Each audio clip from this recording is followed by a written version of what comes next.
Við erum í viku 3 í Vegfarandinn 2, nú árið 2026 og það var námsefni í seinustu viku sem við ætlum að fara núna á alvöru yfir sem í raun TypeScript og síðan HTTP og Hono / Express. Express það sem að námsefni fer yfir en við ætlum að nota Hono að öllu leyti í verkefni 2 og 3 núna í vor en höfum verið að nota Express seinustu ár. Þetta eru keimlík svona framework, svona mini framework, svona mjög létt framework sem leyfa okkur að búa bara til vefforrit sem að vinna á móti HTTP. Þannig að við segjum þegar að eitthvað gerist, þegar við fáum inn requestu að hún hefur eitthvað ákveðið HTTP method og eitthvað ákveðna slóð og við getum keyrt kóða á móti þeirri slóð. Þannig að við ætlum bara aðeins að byrja að tala í dag um HTTP og svo Hono og Express. En í námsefninu svona sæmileg yfirferð yfir það bara hvað HTTP En HTTP, Hypertext Transfer Protocol, og protokollin sem í raun á internetinu og þessi skilgreinir í raun vefinn, þess að vaff, eða dub. Og í raun þetta bara alltaf þegar ég opna vefsíðu eins og þessa hér, að þá gerir ég requestu frá client sem ég sem gerir það hérna í Firefox browsernum og requestan fer yfir HTTP á einhvern server og serverinn tekur við requestunni, býr til eitthvað response og sendir það tilbaka. Og þetta þetta request response milli client og server. Það það sem þetta í stóru myndinni. Requestan í raun einhver aðferð. Í langflestum tilfellum að nota get aðferðina eða methoduna og síðan einhver slóð sem að biðja og sem þá oft kallað einhver resource, einhver auðlind sem verið að biðja og svo útgáfan á HTTP. Síðan get ég sem client og geri yfirleitt sent einhverja headera, einhver svona metadata requestuna með beiðni minni. Síðan kemur tómlína og svo koma hugsanlega einhver gögn. En í get erum við ekki með gögn. Það ætlum við að senda gögnin á serverinn, þá notum við post methoduna og setjum gögnin sem einhvers konar kóðuð gögn í framhaldinu. Þannig að þá getum við fengið dæmi hérna. Ég ætla að sækja rótina, bara /, þetta relatíft út frá hostinu sem ég kalli. Svo ég með headerinn hérna host sem segir að ég ætla að gera þetta á example.org og ég sem client hérna með einhver user agent streng sem segir til mér hvers konar tæki þetta sem að biðja og þetta getur þá verið fyrir vafra þetta einhver svona löng lína af því sem segir hérna, já þetta Firefox á macOS eitthvað, einhver gömul útgáfa hérna og síðan segi ég líka og ég tek við í mikilvægisröð við text HTML, application XHTML plus XML sem bara XML en ég svona helst vill það ekki hérna Q svona quality og þá segir það 0,9 annars að gefa það þessi 1 ég tek við AVIF, ég tek við WebP sem myndaformat og svo tek ég bara við öllu þannig að það svona að segja, þetta sem ég kann að túlka og ég kann í raun að túlka allt þannig sendir mér bara allt og ég tek líka við ensku og amerískri ensku og bara ensku almennt síðan get ég líka tekið við gögnunum ef þau eru hérna þjöppuð með gzip algoritmunum eða deflate algoritmunum og svo vill ég að það sé í raun haldist að sambandið á milli mín, clients og þín server sé haldið á lifandi af því að það getur komið fleiri requestu frá mér og það getur þá verið svo ef við förum bara hérna yfir á hi.is og sjá, ég ætla að fara hérna í network tabin og loka þessu að leið og ég bið hi.is þá ég að gera fyrstu HTTP requestuna með get og út frá henni tekur vafrinn hana fær eitthvað HTML það HTML vísar eitthvað CSS, eitthvað JavaScript, einhverja myndir og fyrir alla þessa auka resursa vafrinn að fara að gera auka HTTP requestur þannig að þá er spurning hversu margar requestur verða í heildina þegar við biðjum hi.is. Þá er hérna fyrir mig all og þá fáum við hérna fyrst, það er 200 get hi.is. Það er einhver skrá hérna, það er einhver initiator hver bað þetta, document hérna og þá getum við farið hérna og séð, ok, ef við förum í request þá er þetta hérna aðeins fleiri headerar en ég var að lýsa þarna áðan. Það er eitthvað cookie og það er eitthvað cache control og það er eitthvað svona, eitthvað hérna í gangi. En svo kemur serverinn og segir já og hér er responsið og responsið er formað svipað, ekki alveg eins, en það er samt með þessa headera og það segir þá hérna, já ok, ég er að senda þér gögnin gzipuð, ég er að senda þér þau á íslensku, ég er að senda þér text HTML sem er kóðað með UTF-8, það er núna þessi dagsetning, þetta hérna skjal á sér þetta hérna auðkenni og það rennur út fyrir 40 og eitthvað árum síðan, eitthvað misstilt líklegast. En það var samt seinast breytt hérna, bara núna klukkan 15:08, þá var eitthvað breyting á forsíðunni, það er eitthvað hérna og það er bara alls konar hérna. Og svo líka hérna að við erum að nota Drupal og PHP fyrir hi.is vefinn og þetta er bara þessi fyrsta fyrirspurn að segja okkur.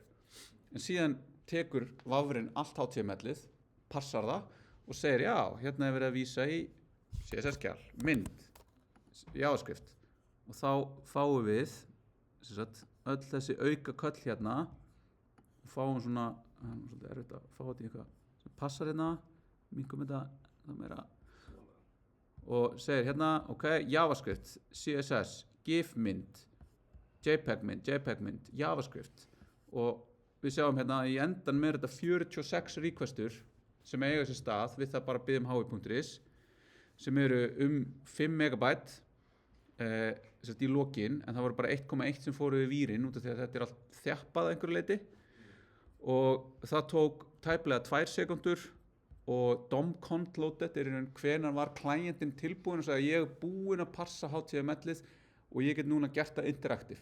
Ég getur sagt að DOM-ið er tilbúið út frá HTML-inu sem ég fekk. Það tók 436 millisekundur og allt saman var loaded HTML, CSS og JavaScript á 600 millisekundum en hérna er einhver mynd og það tók hana svolítið lengri tíma að koma og svo er eitthvað meira hérna þannig að við sjáum svona waterfall hérna af því hvernig requestin að koma inn. Þannig að fyrsta er serverinn að gera eitthvað, sækja gögnin, búa til HTML, kalla gagnagrunn, búa til hérna hérna er þú veist forsíðumyndin, fréttin, tilkynningin, eitthvað og ef ég fer þá hérna og sé timings þá get ég séð það tók 2 millisekundur að fá DNS uppflettingu, bara vita það, hi.is er einhver IP-tala, svo er connecting, það tók 20 millisekundur, TLS sem sagt að eiga í samskiptum yfir HTTPS tók 26 millisekundur og síðan tók 99 millisekundur að bíða eftir servernum að skila einhverju gögnum og svo 21 millisekundu að fá gögnin send til mín sem clients. Þannig þetta er þetta, það tekur allt tíma, það tekur allt DNS, það tekur þetta gerist ekki strax. Þess vegna er í raun þetta loading state og allt þetta sem við þurfum að spá í og líka bara spá í að vera ekki með of mikið, þegar við erum of mikið þá tekur það bara langa tíma. Ef þú ert að sækja hérna 5 megabyte af einhverju JavaScript fyrir einhverju auglýsingaframework, þá náttúrulega mun það hægja á vefniðinum. Þá bara, þú veist, hvort er betra? Geta serverið auglýsingar eða haft hraðan vef eða getur einhvern veginn látið bæði virka. Þannig að HTTP er bara það sem segir okkur og er bara prótókollin sem skilgreinir hvernig við eigum í þessum samskiptum.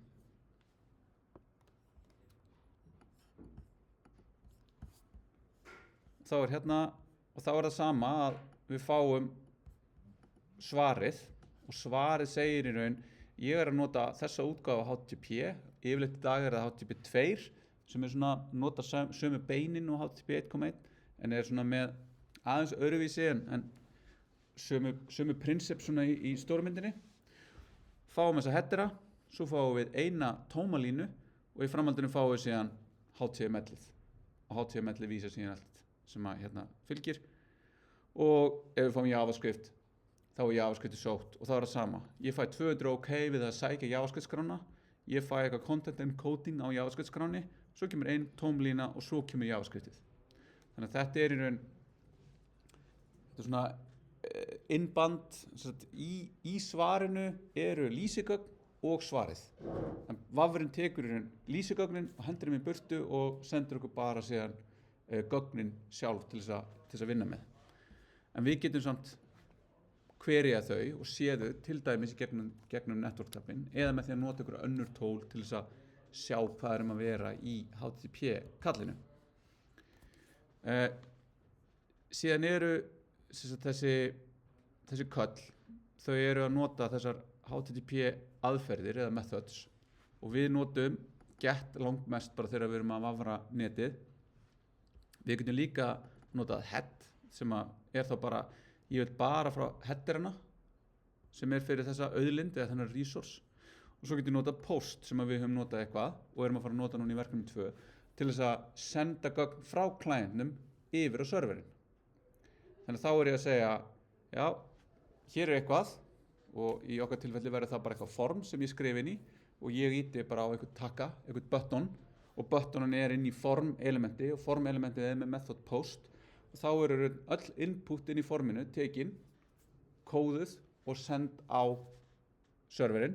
Serverinn afkóðar þau yfir eitthvað gagnaformat og tekur afstöðu til þau og segir, já, þetta eru lögleg gögn, ég ætla að gera eitthvað við þau, ég ætla að vista þau í gagnagrunn og það er þetta hérna, þetta stak þýðir þetta og þetta þarna stak þýðir hitt og svo svarar serverinn með einhverju tilbaka og segir, já, þetta tókst eða hér er ný mynd eða nýtt viðmót, nýtt HTML með þessu uppfærið gögnum eða redirectar okkur eitthvað áfram aftur á forsíðuna eða eitthvað eftir því hvað á við.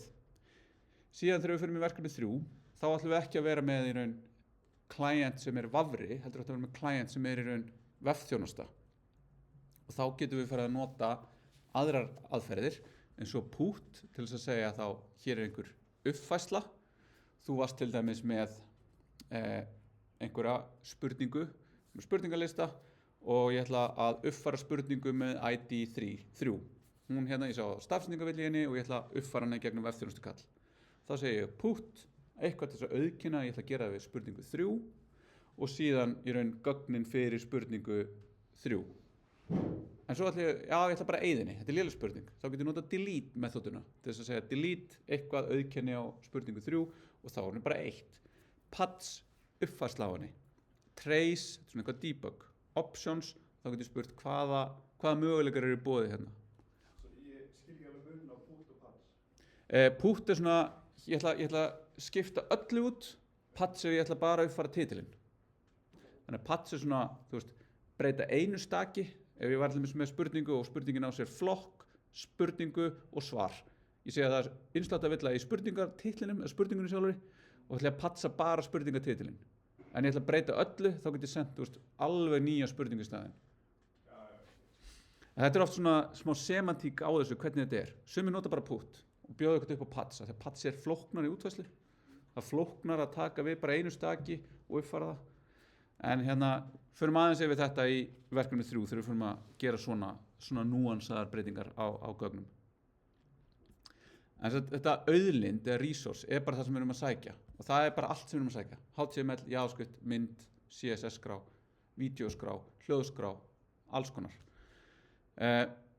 Og síðan þegar við erum að vinna með vefþjónustur, þá erum við ekki að vinna með auðlindina sjálfa, því að við erum alltaf að vinna bara í einhverju svona stafrænum heimi, þar sem við erum ekkert að segja hérna, hvað er spurning? Jú, hún er færsla í gagnagrunni, þannig að við erum ekki að vinna með spurninguna sjálfa, við erum að vinna með einhverja framsetningu á henni og framsetningin getur verið að í gagnagrunninum, þá erum vistuð í Postgres gagnagrunni sem færsla, þar sem hún er með ID og title og eitthvað svoleiðis, en þegar ég svara og ég representa hana í vefþjónustunum minni, þá er hann með title eða question, ekki title eins og hún heitir í gagnagrunninum mínum.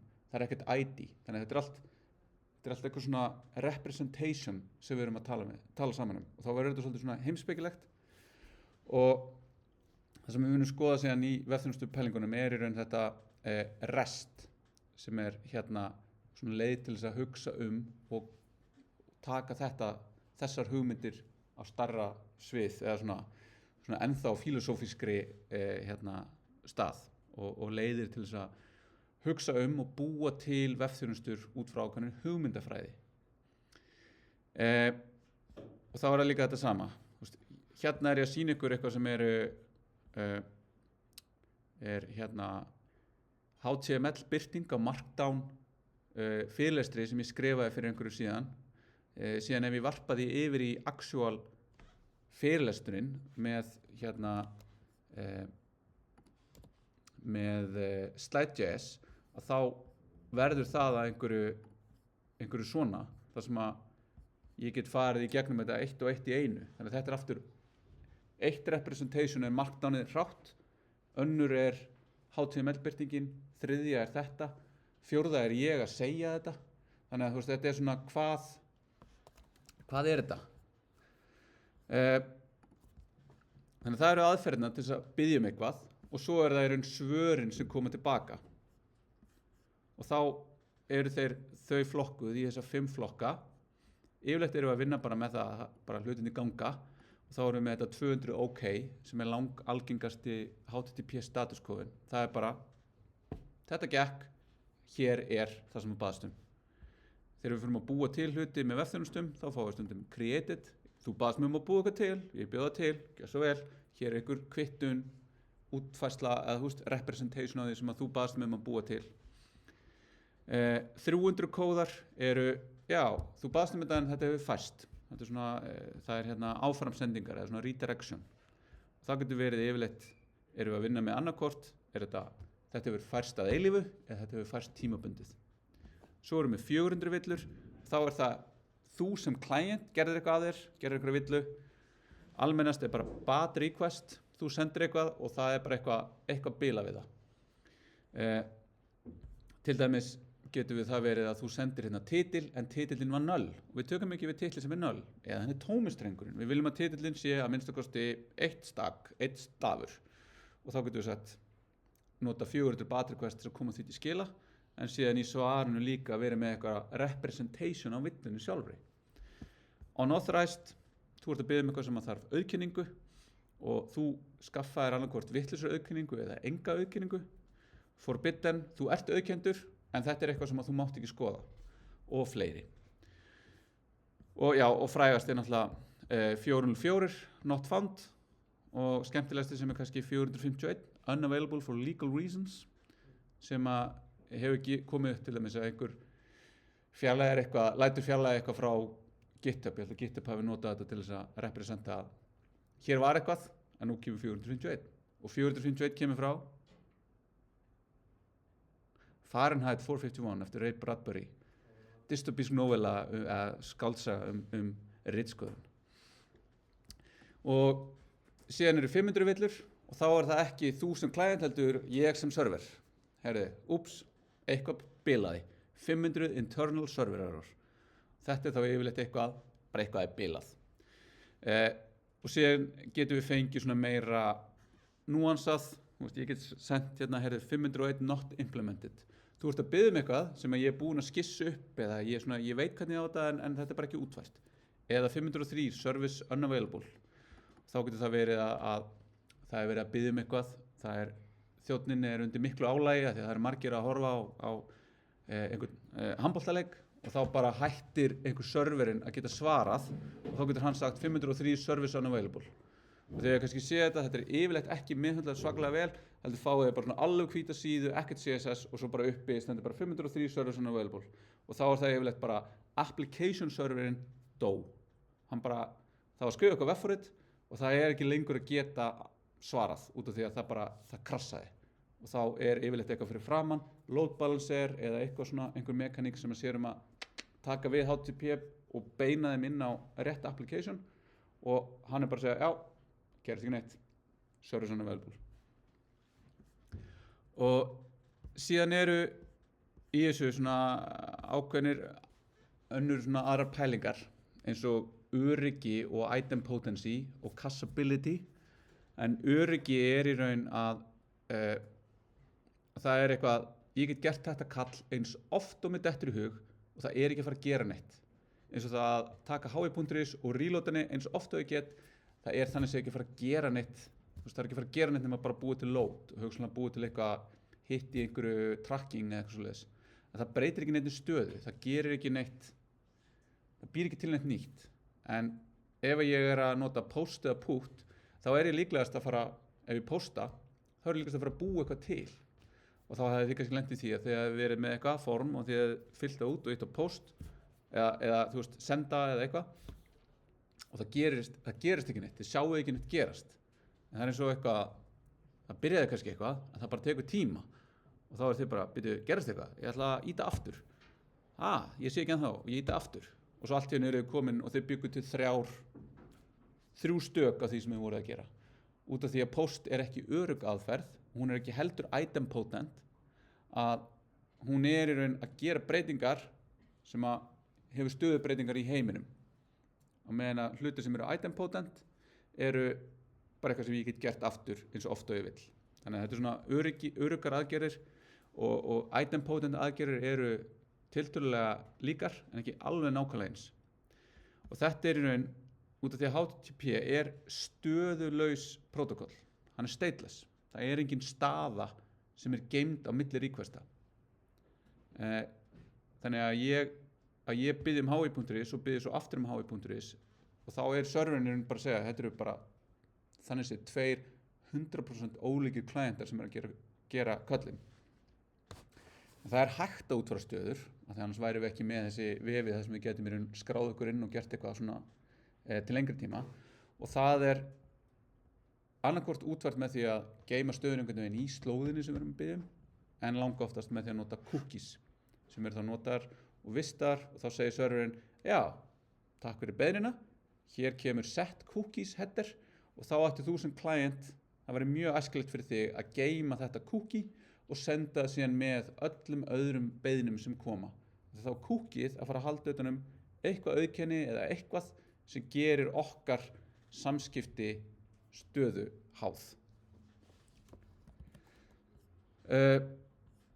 Svo erum við með svona ákveðin tól til þess að gera HTTP fyrirspurnir og aftur skoðum þau nánar þegar við förum að vinna með vefþjónustur en svona mest svona low level er curl sem er afskaplega útbreitt, solid og bara gott open source tól. Það er, já, ég held að sé bara orðið, hann var að posta, hvað heitir hann? Daniel Stenberg, hann var bara að posta, þetta var, 30 ára, það var bara fyrstu committin, voru bara einhvern tímann í byrjun ás 1996 og hann er ennþá að forrita þetta og hann er eitthvað komið með, ég man ekki hvað var, yfir 100.000 commit eða eitthvað, það var eitthvað svona, það var svona að taka þetta saman. En þetta er líka talið vera eitt útbreytasta forrit sem nokkurn tímann hefur verið búið til.